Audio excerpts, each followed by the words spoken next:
O Senhor é o meu pastor, nada me faltará. Deitar-me faz em verdes pastos. Guia-me mansamente a águas tranquilas.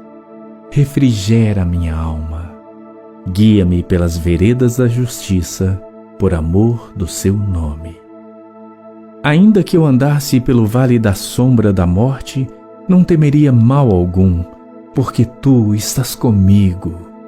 A tua vara e o teu cajado me consolam.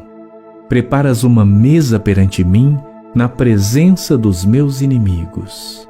Unges a minha cabeça com óleo, o meu cálice transborda. Certamente que a bondade e a misericórdia me seguirão todos os dias da minha vida, e habitarei na casa do Senhor por longos dias.